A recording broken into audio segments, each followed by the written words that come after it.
19h30, heure de la grande édition du soir sur Canal 3 Bénin. Voici le sommaire. Les membres de la cellule de contrôle et de gestion des communes, désormais installés dans leurs nouvelles fonctions, ils ont été hier vendredi à Cotonou. 10 membres, dont 6 permanents, à qui cette nouvelle mission a été assignée dans le cadre de la réforme structurelle de la gouvernance locale. Ali Moumouni et Rachidi Souberou nous ferons le point de cette cérémonie d'installation. Nous parlerons ensuite du volet assurance maladie du projet assurance pour le renforcement du capital humain Arche qui entre bien sûr dans sa phase de généralisation. Cette phase a été officiellement lancée cette semaine à Zakota dans le département du Zou et pour l'occasion, des cartes biométriques Arche ont été distribuées à de nombreux bénéficiaires sous les yeux de nos collègues de l'antenne régionale Zoukoline qui nous donneront les détails dans ce journal. Et puis à la FESECAM Bénin, l'identité du nouveau président du conseil d'administration est désormais connue. Son nom, Gauthier Aoudou. L'homme a pris les rênes du réseau des CIELCAM Bénin à la faveur de l'Assemblée générale ordinaire exercice 2021 tenue à Parakou jeudi dernier avec bien sûr la présence des délégués de 33 localités couvertes par la FESECAM. Dans cette édition, nous ferons le retour sur les temps forts de cette cérémonie. Voilà pour le sommaire. Bien bonsoir et bienvenue à notre rendez-vous vespéral de l'actualité. Les membres de la cellule de contrôle et de gestion des communes sont désormais installés dans leurs nouvelles fonctions. Ils ont été hier vendredi à Cotonou, 10 membres, dont 6 permanents à qui cette nouvelle mission a été assignée dans le cadre de la réforme structurelle de la gouvernance locale. La cérémonie d'installation, elle, a été présidée par le ministre d'État chargé du développement et de la coordination de l'action gouvernementale, Ablaye Biochane. Compte rendu, Ali Moumouni. Voici les membres de la cellule de contrôle et de gestion des communes. Ils viennent d'être officiellement installés dans leurs fonctions par le ministre d'État chargé du développement et de la coordination de l'action gouvernementale.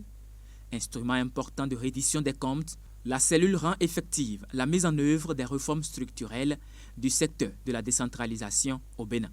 Le choix de créer la cellule s'inscrit dans la tradition instaurée par notre gouvernement, qui attache un prix important à la planification, mais aussi et surtout au suivi, au contrôle et à l'évaluation de nos politiques et de nos mesures.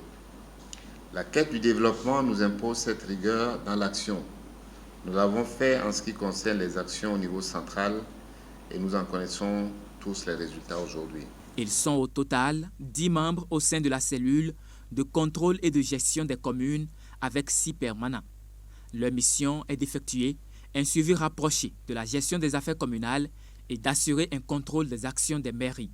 En effet, les audits et inspections effectués au niveau de nos communes ont souvent révélé que beaucoup reste à faire. La mise en place de la présente cellule s'inscrit dans ce cadre et favorisera davantage la promotion de la bonne gouvernance au niveau des communes. Je nourris donc l'espoir que la cellule de suivi et de contrôle de la gestion au niveau des communes jouera pleinement son rôle. À travers l'installation des membres de la cellule de contrôle et de gestion des communes, c'est l'architecture institutionnelle des réformes structurelles du secteur de la décentralisation qui est ainsi parachevée. Tout à fait. Parlons éducation avec les examens scolaires qui se poursuivent au Bénin. Les épreuves du baccalauréat seront lancées lundi prochain sur l'ensemble du territoire national. Plus de 77 000 candidats plancheront cette année pour l'obtention de ce premier diplôme universitaire. À la veille de cet examen, le ministre de l'Enseignement supérieur et de la Recherche scientifique s'est adressé aux candidats. Voici un extrait du message de Éléonore Yaïla-Dekan sur des propos recueillis par Ulrich Gaba et Moufida Sabouhan. Chers candidates, chers candidats, le gouvernement a mis tous les moyens pour vous mettre dans de bonnes conditions d'organisation de cet examen. Vous avez passé toute l'année à bien vous préparer sous l'encadrement de vos différents professeurs et sous l'œil vigilant de vos parents. Je voudrais m'assurer que, en ce moment-ci, vous êtes à un niveau de préparation très intéressant. Si vous vous préparez à cet examen, c'est que ce n'est pas pour la première fois.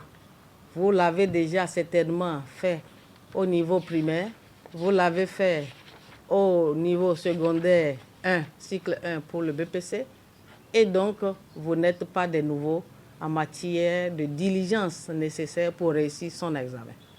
Vous êtes devenus plus grands, des grands frères, des grandes sœurs pour vos jeunes petits frères et petites sœurs. Et dans ce cadre, il nous plaît de vous rappeler quand même certaines précautions, au nombre desquelles nous pouvons citer la nécessité de garder sur soi ses pièces d'identité. Sans identité, pas d'examen. Et parfois, le malin peut être terrible au point de vous faire oublier l'essentiel. C'est votre passeport d'entrée dans les salles d'examen. Vous devez pouvoir vous assurer en ce moment-ci que tout est bon. Vos masques, vous avez l'habitude de porter vos masques. La Covid n'est pas terminée.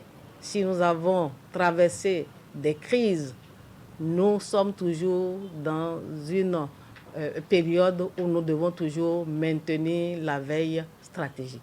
Vous devez avoir vos masques pour avoir accès dans vos salles d'examen. Vous devez également faire en sorte que vous soyez totalement présent au cours de vos examens, de déroulement des épreuves. Ne cédez pas aux tentations de facilité. Ne vous faites pas du tout distraire. Vous êtes seul face à vos épreuves et vous savez ce qui vous revient de faire.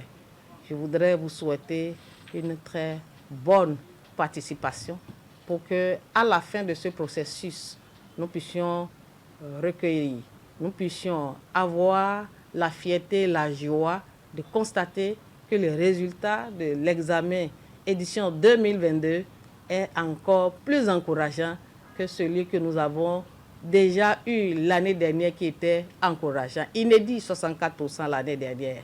Cette année, nous voulons aller encore plus parce que l'excellence, c'est cela.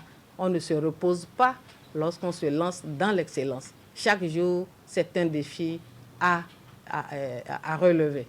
Et de l'autre côté, sachez qu'à la fin, dès que vous aurez vos bacs, moins d'un mois après l'examen, vous avez toutes les dispositions et tous les canaux d'orientation possibles afin que vous puissiez faire de très bons choix qui vous amènent à suivre donc, ce que vous souhaiterez faire après le bac.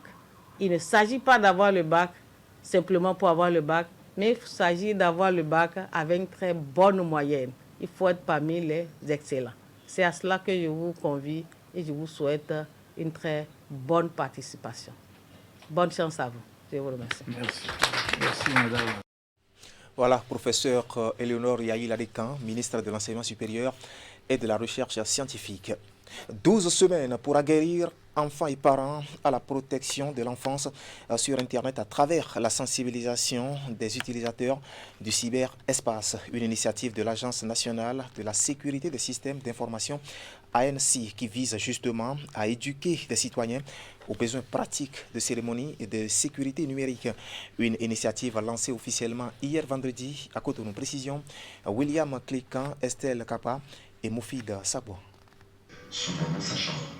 Les contenus de sensibilisation et d'information sur la protection de l'enfance en ligne vont envahir tous les canaux d'information sur 3 mois. C'est la campagne Paré, entendez, protéger, alerter, responsabiliser, éduquer contre les dangers de l'Internet. Nos enfants. Aujourd'hui, le plus jeune des enfants vous prend un téléphone, est capable de vous le déverrouiller, d'aller sur YouTube, regarder ses dessins animés. Ça nous fait rire généralement, mais il y a aussi un penchant à prendre en compte dans cet effet, qui est l'exposition que ça crée pour notre jeunesse à des contenus qui peuvent justement porter atteinte à leur développement. C'est de tout type. Et nous allons pouvoir, tout au long de cette campagne, parler de ces dangers. L'initiative ne couvre pas que les enfants. Elle concerne tous les utilisateurs du cyberespace béninois et draine un large soutien dans le rang des acteurs de la protection de la vie privée sur Internet. l'Office central de répression de la criminalité, OCRC, et les Nations Unies, à travers l'Office contre la drogue et le crime ONUDC, y sont engagés. Le réseau de téléphonie mobile MTN Bénin s'ajoute aussi à la liste des partenaires de l'Agence nationale de la sécurité des systèmes d'information ANSSI dans cette campagne. Nous allons aussi aborder la sécurité numérique, donc le cyberespace que nous utilisons tous les jours et ses dangers, c'est-à-dire les voies et moyens utilisés par les usagers malveillants, par les personnes malveillantes, pour justement porter atteinte à la confidentialité, l'intégralité ou la disponibilité des données des services et même aux avoirs financiers ou même à la réputation des personnes. Et nous allons aussi parler du coup des arnaques. Donc nos fameux amis, les Gaiman, le 419, les scammers, tout ce qui est faux comptes sur les réseaux sociaux, les sextorsions, l'arnaque à la crypto-monnaie, les faux transferts d'argent. Donc toutes ces menaces-là que nous voyons au quotidien, nous allons essayer de les aborder, de les exposer, n'est-ce pas, au plus grand nombre, de manière à ce que de moins en moins de personnes tombent dans ces pièges-là. Parer contre les dangers de l'Internet va se rapprocher des groupes cibles au fur et à mesure qu'il est exécuté. Il va renforcer à terme la sécurité numérique personnelle de chaque Béninois. Lancer officiellement cette campagne de sensibilisation des usagers du cyberespace et de la protection de l'enfance en ligne, à savoir la campagne Parer. Merci beaucoup. Voilà, en somme, assurer la sécurité numérique. La journée de l'enfant africain est cette année à sa 32e édition. Le thème, élimination des pratiques néfastes affectant les enfants, progrès sur les politiques et pratiques depuis 2013. Au Bénin, les manifestations officielles se sont déroulées dans le département du Zou. Une occasion saisie par les organisateurs pour faire le bilan de la situation de l'enfant dans la région, mais aussi des suggestions en vue de promouvoir davantage les droits des enfants. Les détails, c'est avec Imet Hélène Amoussou et Georges Vaudounon. Pancarte en main et sur plusieurs centaines de mètres, ils ont appanté l'une des artères les plus utilisées de la ville Carrefour. La marche de ces enfants venus de l'ensemble des communes du Zou a échoué à la mairie de Boïcon. Elle lance ainsi les manifestations commémoratives de l'édition 2022 de la journée de l'enfant africain.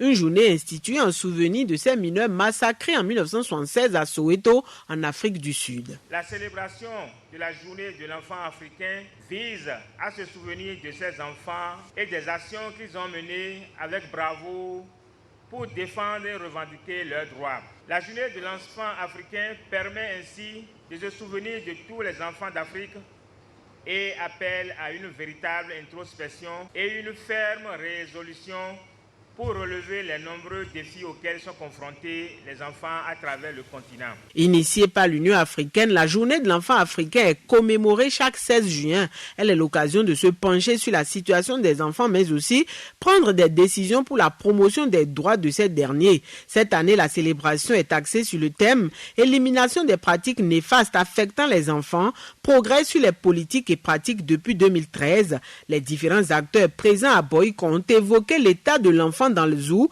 ainsi que les différentes actions menées en faveur de la protection de leurs droits. Cette violation des droits de l'enfant se manifeste par l'exploitation économique des enfants, les mariages forcés et précoces, l'abandon de l'enfant. À cela s'ajoutent diverses formes de violence, le viol, le harcèlement sexuel, le châtiment corporel. Le droit à l'enfant est indispensable et en tant qu'adulte, il est garant de cette protection.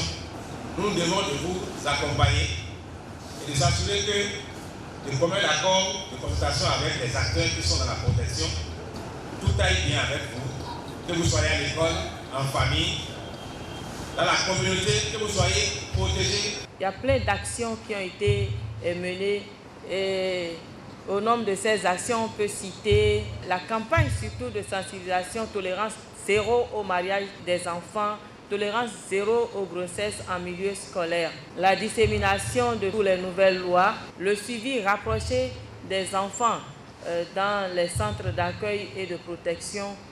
Il y a beaucoup d'actions qui sont en cours, il y a beaucoup de projets. Meublés d'animation et de représentation de sketch, les festivités ont également permis aux organisations et structures intervenant dans le domaine de la protection de l'enfant de formuler des suggestions pour garantir les droits des tout-petits. Les parents présents, quant à eux, ont pris l'engagement de protéger davantage leur progéniture. Nous allons aider nos enfants à manger, à aller à l'école, à respecter leurs droits parce que nous sommes tous des adultes. Et voilà, toujours dans le même sillage, le réseau Social Watch Bénin et l'UNICEF récompensent les acteurs de l'initiative Commune Amie des enfants. Il s'agit d'une initiative qui a connu la participation de plusieurs communes du Bénin engagées justement pour la cause des enfants depuis 2 ans. La cérémonie de reconnaissance, elle, s'est déroulée jeudi dernier à Parakou. Et pour l'occasion, les lauréats du concours de production médiatique sur la budgétisation sensible aux enfants ont été primés, comme nous le dit ici René Soglo. Le réseau Social Watch Bénin et UNICEF honorent les hommes des médias et plusieurs communes du Bénin engagées pour la cause des enfants. C'est à travers cette cérémonie de récompense des acteurs de l'initiative commune Amis des enfants. Une initiative lancée depuis septembre 2020 dans 16 communes sur les 23 de la zone d'intervention de l'UNICEF. Elle implique également les médias en vue de renforcer leur intérêt et engagement sur la question des enfants. La cérémonie de ce jour est l'occasion de faire le bilan de cette première phase de l'ICAE et de mettre à l'honneur les communes ayant abouti à de bons résultats conformément aux critères définis. Cette cérémonie ne met pas que les communes à l'honneur, elle offre l'occasion de primer également les acteurs importants de notre société, les acteurs des médias. Cet engagement sur la thématique des finances publiques en faveur des enfants a pour finalité d'amener les dirigeants à améliorer la cagnotte réservée pour les secteurs sociaux qui touchent les enfants. Elle vise à attribuer une reconnaissance annuelle aux communes qui mettent en œuvre le mécanisme de participation citoyenne et de redevabilité et qui développent de bonnes pratiques en faveur des enfants. Et le message est bien compris dans le rang des autorités où l'on juge de la pertinence de l'initiative. L'initiative commune Amis des enfants, qu'il importe de saluer, vient donc à point nommé. Elle permettra d'amener les autorités communales à appréhender la nécessité d'accroître les allocations de dépenses dans les secteurs sociaux concernant les enfants. Et il faut souligner que 16 communes des départements de la Liborie, du Borgou et du Zou ont été récompensées. Les 2 lauréats du concours de production médiatique ont reçu respectivement 300 000 et 500 000 francs CFA. Sur tout un autre plan, le volet assurance maladie du projet Assurance pour le renforcement du capital humain Arche entre dans sa phase de généralisation et cette phase a été officiellement lancée cette semaine à Zakota. Là, nous sommes dans le département du Zou. À l'occasion, des cartes biométriques Arche ont été distribuées à de nombreux bénéficiaires. De même, les spécificités du concept actuel de l'initiative ont été présentées au public. Compte rendu, Imet Célène Amoussou et Georges Vaudonneau. Démarré en juillet 2019, le volet assurance maladie du projet Arche, assurance pour le renforcement du capital humain, est désormais dans sa phase de généralisation dans toutes les communes du pays à compter de ce vendredi 17 juin 2022. Tous les détenteurs de la carte biométrique Arche pourront bénéficier gratuitement d'une prise en charge adéquate allant de l'hospitalisation jusqu'aux médicaments. Le panier de soins de santé comprend 75% des pathologies les plus courantes qui font le plus souvent objet de la fréquentation des centres de santé. C'est le lieu de dire la clairvoyance du chef de l'État et la pertinence de ces actions comme bien social au profit des populations. Connaissant donc le dynamisme des élus, j'ai la pleine conviction qu'ils ne ménageront aucun effort pour mobiliser les populations pour la fréquentation des formations sanitaires par les bénéficiaires de l'assurance maladie initiée par l'État du Bénin. À Zakota, lieu de lancement officiel de la phase de généralisation du volet assurance maladie, 12 120 personnes sont concernées. Les soins offerts aux populations dans le cadre du projet respecteront les normes standards de qualité du secteur. Ces soins vont soulager les peines des populations et réduire leur vulnérabilité. L'assurance maladie de Arche, dans sa conception actuelle, repose sur des valeurs d'équité et de solidarité nationale, en ce sens qu'elle vise à lever des obstacles financiers, notamment les paiements directs par les patients eux-mêmes, et à prendre en charge sur fonds publics des frais de santé de personnes qui ne sont pas en mesure de le faire. Pour ces personnes que nous appelons donc les privilégiés de la République, l'État supporte entièrement les frais liés à leur prise en charge sanitaire. Le volet assurance maladie qui fait l'objet de la présente cérémonie vise à accroître le nombre de bénéficiaires ayant accès à la prise en charge dans les formations sanitaires. La phase pilote de l'assurance maladie a permis d'éprouver nos formations sanitaires et a révélé aussi bien leur capacité à assurer la prise en charge des bénéficiaires de l'assurance maladie, mais également les points qui méritent d'être améliorés pour une prise en charge intégrale. C'est une des raisons qui motive les actions phares qui sont inscrites dans le programme d'action du gouvernement pour la période 2021-2026, notamment en ce qui concerne la mise aux normes des infrastructures sanitaires et leur équipement, le recrutement massif de ressources humaines qualifiées, l'assainissement des pratiques pour une transformation positive de l'offre des soins et accès à des soins de qualité. Dans le processus ayant conduit à la phase de généralisation, le gouvernement a bénéficié de l'accompagnement de plusieurs partenaires techniques et financiers ainsi que d'autres parties prenantes. À la suite de cette cérémonie, il est prévu des descentes en vue de sensibiliser les populations bénéficiaires pour un usage adéquat de la carte biométrique, clé d'accès aux services de l'assurance maladie. Voilà, bonne nouvelle donc aux populations. Le Bénin et l'Afrique en général sont capables de révolutionner les technologies. Cette conviction ne vient pas de moi, mais plutôt de deux cofondateurs de la société Bayrapi. Ils en ont Herman Ayossor et Amadou Diallo. Et hier vendredi, ils ont montré cette possibilité à l'opinion publique à la faveur d'une présentation de l'impression en 3D. Une occasion de démonstration et de pratique que nous relatent ici Assion Mokaya Sionbon et Eder Mpevi. L'impression 3D est non seulement aux portes du Bénin, mais aussi s'installe progressivement grâce à la société Bayhapi. Une démonstration a été faite à la Maison des bâtisseurs le vendredi 17 juin. Bayhapi, une société spécialisée dans les impressions 3D, œuvre donc pour que le Bénin, et plus encore l'Afrique, s'impose dans le domaine. La vision de Bayhapi est d'être le leader africain en impression 3D. Nous avons cet objectif puisque aujourd'hui nous importons des machines, nous importons le consommable. Le consommable, les filaments, sont faits à base d'amidon de maïs. Pourquoi toujours les acheter en Europe, en Chine? Non, nous souhaitons monter une filière autour de l'impression 3D, autour de 3 piliers. La formation, bien entendu, l'appareil de production en investissant dans des imprimantes 3D et ensuite mettre autour de la table toutes les parties prenantes, que ce soit les pouvoirs publics, les scientifiques, les industriels, les chercheurs, pour pouvoir participer à cette compétition mondiale. À l'occasion de la présentation de leur vision, plusieurs démonstrations ont été faites. Elles partent de la réalisation de maquettes de bâtiments à partir de la 3D à la conception et l'impression en direct d'un vase. Et mieux, la réplique en 3D du siège de la Maison des bâtisseurs à la grande satisfaction des architectes et urbanistes du Bénin. L'impression 3D révolutionne l'urbanisme à plus d'un titre. Tout d'abord, les architectes ont la possibilité d'imprimer en 3D le modèle d'une ville entière. Cela est réalisable en quelques heures avec un bon équipement. Nos maîtres d'ouvrage n'arrivent pas à bien cerner les dessins que nous faisons sur papier. Mais avec cette possibilité d'impression en 3 dimensions, je crois que nous allons réussir à apporter encore un peu plus à ce que nous avons déjà l'habitude de faire.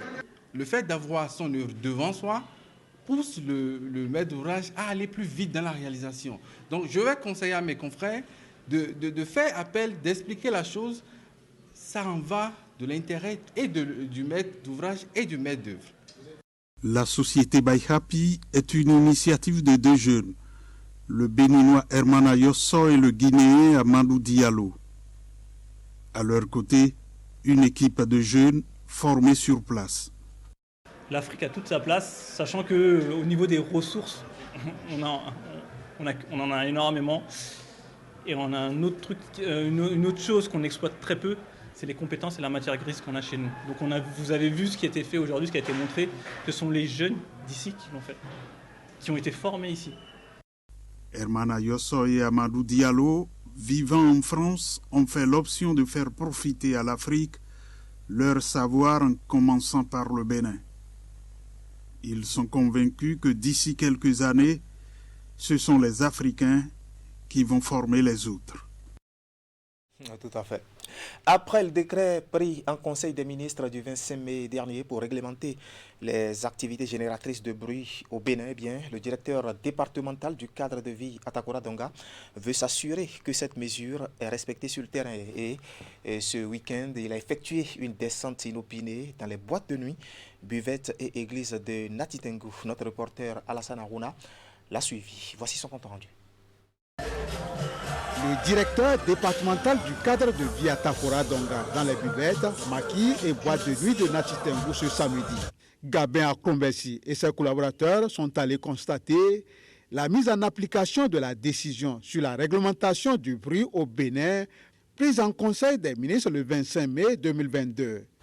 Bravant la fine pluie qui s'abattait sur la cité, l'équipe du cadre de vie a sillonné au total 6 boîtes de nuit, maquis et buvettes de la place.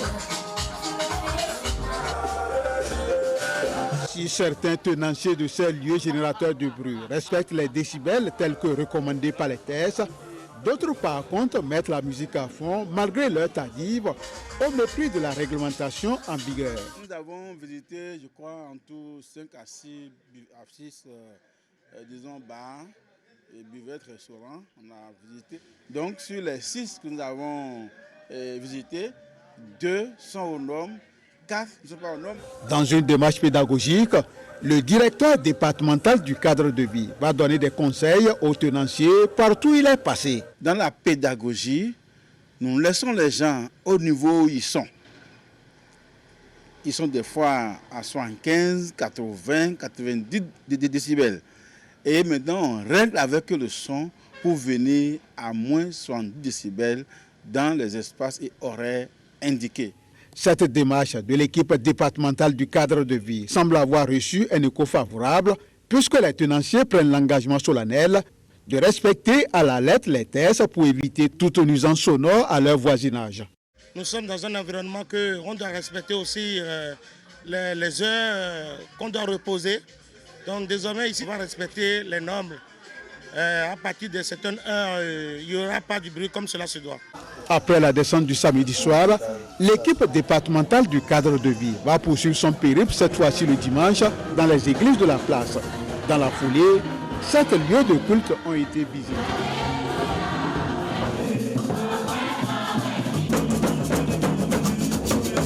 Fidèle à sa logique de sensibiliser pour amener les populations au respect de la réglementation en vigueur, le responsable du cadre de vie se met dans une posture de pédagogue. Nous sommes dans une mission de contrôle pour voir le niveau de bruit que l'Église fait. Et quand on a pris la mesure, ce que l'État a dit, le bruit doit être au plus à 70 décibels à l'intérieur. Quand on a pris les mesures, nous sommes à un peu plus de 90. Ça veut dire que vous avez dépassé un peu le niveau prévu. Très sensible à cette démarche, les hommes de Dieu saluent l'initiative. Moi, je peux dire merci au gouvernement, parce qu'en réalité, pour être en paix, il faut donner la paix à son prochain. Et quand les bruits sont trop, ce n'est plus une adoration, parce que les autres se plaignent à côté. Maintenant qu'on veut qu'on réglemente ça, moi je loue l'arrivée vraiment de cette délégation départementale qui vient vraiment nous rappeler que nous devons faire attention au bruit. Après l'étape de Natitengu, les 12 autres communes du département de l'Atakora et de la Donga seront les prochaines cibles de l'équipe départementale du cadre de vie. L'AFD et Enabel font don d'un incinérateur semi-électrique et bien d'autres matériels à l'hôpital de zone de Dassa, ainsi qu'au comité de santé des équipements acquis dans le cadre de la mise en œuvre du projet Équité, ce qui permettra surtout à l'hôpital et l'ensemble des formations sanitaires publiques et privées de la zone d'Assa à Glazoué du département des Collines de gérer au mieux leurs biomédicaux. Nous allons en suivre ici les précisions avec Imet Hélène Amosou et Georges Avodono. Un incinérateur semi-électrique installé à l'hôpital de zone de Dassa. L'utilisation de cet appareil va contribuer à améliorer la gestion des déchets biomédicaux dans le département des Collines, principalement dans la zone sanitaire Dassa-Glazoué. L'acquisition de la machine et la construction d'un abri de protection est à mettre à l'actif de l'Agence française pour le développement AFD. Ce geste s'inscrit dans le cadre de la mise en œuvre du projet Équité dans le département Paenabel.